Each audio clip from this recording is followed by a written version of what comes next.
안녕하십니까. 한산신문 방송의 허도.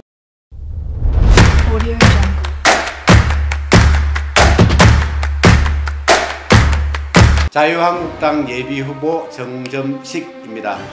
저는 24년간 검사 생활을 했습니다. 통합진보당에 대한 해산 심판 결정을 하게 되었습니다. 황교안 총리님이 오랜 인연이 있습니다. 예, 안녕하십니까. 예, 안녕하십니까. 예, 안녕하십니까. 자유한국당 예비후보 정점식입니다. 통영시민 고성군민 여러분 반갑습니다. 그렇게 인사를 하시는데 통영시민 고성군민들이 지금 통영말로 억수로 궁금해합니다. 지금. 예. 검사 출신이죠. 검사 그것도 예, 뭐 공안통으로서 예. 하셨는데 오늘 이렇게 가까이서 뵈니까 초등학교 선생님 같습니다. 아이고 손잡고 미남이다 이리 하겠는데요. 네. 나도 통영에서 미남으로 손꼽히는 오늘 나가 조금 꿀리네 보게나. 그 제가 인사를 한번 드렸더니만은 어느 누님께서 네. 우리 남편보다 조금밖에 더 안 잘생겼네 이 말씀하셨다고요. 저는 지금까지 한 번도 잘생겼다는 생각을 해본 적이 없는데 네. 그 말씀을 하셔가지고 굉장히 네. 의아해하면서도 네. 많이 뿌듯했습니다. 예, 너무 자화자찬 너무 많이 하시면 뭐라고합니다. 네. 이렇게 출마하게 된 나름대로 어떤 계기가. 저는 24년간 검사 생활을 했습니다. 그리고 2017년 6월달에 퇴임을 했습니다. 퇴임 이후에 변호사 생활을 하다가 작년 말부터 이 통영 고성 지역의 지역위원장 인선이 있었다는 것을 알고 있습니다. 그런데 그 과정을 지켜보다가 1차, 2차에 걸친 공모 과정에서도 그 지역위원장 인선을 하지를 못하는 사태를 보고 굉장히 안타깝게 생각을 하고 있었습니다. 강력한 권유도 있었고 그 주변에서도 많은 권유를 했습니다. 그래서 마지막 봉사라고 생각을 하고 고향에서 국회의원 선거에 출마하겠다고 결심을 하게 된 것입니다. 네, 그러셨군요. 통합진보당 해산의 실무적인 업무를 담당하셨다고 하시던데. 예, 황교안 전 총리께서는 1990년대에 통영지청장을 하셨고 저는 이제 2009년도에 통영지청장을 했습니다. 예. 그런 인연이 있을 뿐만 아니라 그 이전부터 만나 뵙고 했기 때문에 오랜 인연이 있습니다. 그런데 그분께서 이제 장관을 하실 때 저를 위원정당 대책 TF팀장으로 임명을 하셔서 통합진보당 해산 문제를 검토를 하도록 하셨습니다. 그래서 2013년 말에 통합진보당에 대해서 헌법재판소에 위원정당 해산 심판 청구를 하고 2014년 12월 19일 날 헌재에서 통합진보당에 대한 해산 심판 결정을 하게 되었습니다. 그런 인연으로 해서 그분과 좀 더 가까워지고 밀접해지는 계기가 됐다고 생각을 합니다. 네. 어머니께서 행정안이 우리 정부는 행정의 팔남매. 예, 그렇습니다. 아이고 뭐 이렇게 참 따복하고 했는데 거기 다 살기도 힘들었을 건데 어머니께서 그래도 자녀들 뒷바라지 하기 위해서 통영으로 이렇게 울가로 오셨다고 하시대요. 예, 그렇습니다. 참 가슴이 조금 뭉클해지는 부분인데 과연 통영과 고성은 역시 뭐 이렇게 따로 떨어져 있는 것은 아닌 것 같습니다. 예, 뭐 국회의원 선거구도 예. 내가 똑같은데 그 감회를 한번 어떻게 그걸 또 기억을 하고도 계십니까? 예. 근데 이제 자식이 부모 마음을 어찌 알겠습니까? 그거는 이제 직접 자기 자식을 키워봐야 아는 거라고 생각합니다. 저는 조금 전에 사장님께서 말씀하신 것처럼 고성에서 농사를 짓는 부모님의 8남매 중 막내로 태어났습니다.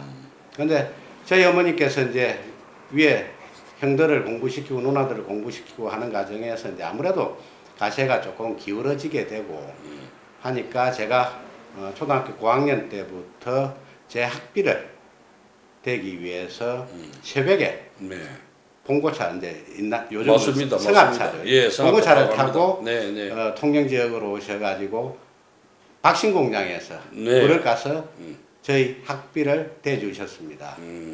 그게 이제 제가 사법시험이 되고 사법연수원 들어가서 조그만 월급을 받을 때까지 그렇게 계속 굴을 까셨죠.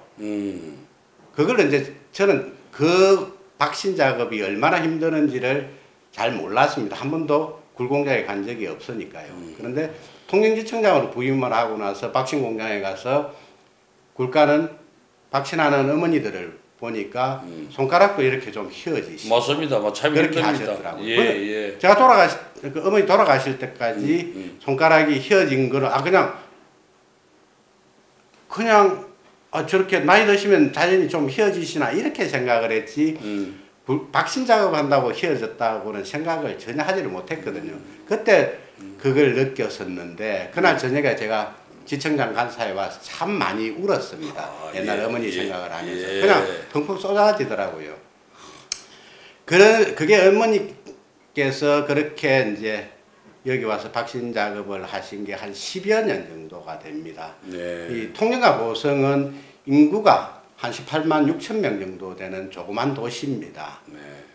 그리고 저희 어머니 사례에서도 보듯이 통영과 고성은 지리적으로도 그리고 경제적으로도 굉장히 밀접한 관계입니다. 그래서 통영 고성의 구분은 별 의미가 없지 않나 이렇게 생각하기도 합니다. 이 통영 고성이 어떤 산업적인 것을 가지고 또 어떤 문화 예술적인 부분을 가지고 우리 통영이 고성이 또 이렇게 발전이 되었으면 좋겠다. 또 발전을 어떻게 하면 내가 시키는 데 있어서 나름대로 이익을 담당을 하겠다라는 부분이 있으면 말씀을 해 주시기 바랍니다. 예. 저 정점식은 통영 고성 지역의 경제를 회생시키기 위해서 맷돌 경제정책을 통한 통영형 일자리를 만들어 가겠습니다. 네, 통영형 일자리. 그리고 둘째는 통영 농수산업의 특화 시대를 열겠습니다. 셋째, 문화와 관광의 메인 브릿지, 행복한 복지 통영을 만들겠습니다. 넷째, 도시 재생과 구도심 회복으로 미래의 통영을 열어가겠습니다. 통영의 일자리 기가 솔깃해집니다. 예, 또 맷돌 경제. 재밌는 말씀인 것 같은데. 맷돌 경제라는 것은 여러분들이 잘 아시는 맷돌은 그 아랫돌, 고정되어 있는 아랫돌과 돌아가는 윗돌이 있습니다. 이 아랫돌이 튼튼해야 윗돌을 잘 돌려서 곡식을 빻게 되는 거죠. 아랫돌이라는 것은 제조업과 농수산업입니다. 그리고 윗돌이라는 것은 관광이나 문화산업 등을 이야기를 합니다. 아랫돌인 제조업과 농수산업이 튼튼해야 됩니다. 그래서 기본적으로 우리 통영과 고성의 경제 발전을 위해서는 한 두세 개 정도의 그 주도적 기업체가 있어야 됩니다. 그래서 이 튼튼한 이 기업체가 그 통영 경제를 뒷받치고 그리고 이제 유동성이 강한 관광이나 문화 산업이 이제 더 통영 경제를 더 부흥을 시키는 것인데 이걸 저는 맷돌 경제 정책이라고 이름 붙였습니다. 기본적으로 통영행 일자리는 그 용어를 광주행 일자리에서 차용하여 왔습니다. 이 통영 지역의 경우에도 국가와 지방자치단체 그리고 우리 주민들이 혼연일체가 되어서 예를 들자면 광주와 같이 여기 우리 통영에 진입하는 통영고성에 진입하는 기업에 종사할 근로자들의 주거 그리고 교육 등에 대한 지원을 국가와 지방자치단체가 함께하고 그리고 주민들도 물론 같이 지원을 하는 것이겠죠. 그래서 이제 이런 지원을 바탕으로 해서 통영 지역에 들어 진입하는 기업들이 자신감을 가지고 통영에 들어옴으로 인해 가지고 우리 일자리가 늘어나는 것을 기본적으로 통영의 일자리라고 이름 붙였습니다. 제가 24년 동안 검사 생활을 하면서 검사장으로 승진하기까지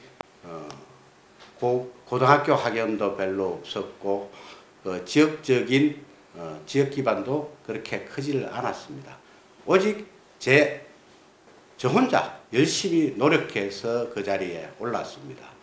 그 얼마나 많은 열정이 필요했겠습니까? 제가 주민 여러분들의 선택을 받아서 국회의원이 될 수 있다면 인생 동안 그 바쳤던 모든 열정을 다 바쳐서 통영과 고성을 위해서 헌신하겠습니다. 통영 시민, 고성 군민 여러분, 저 정점식 믿어주십시오.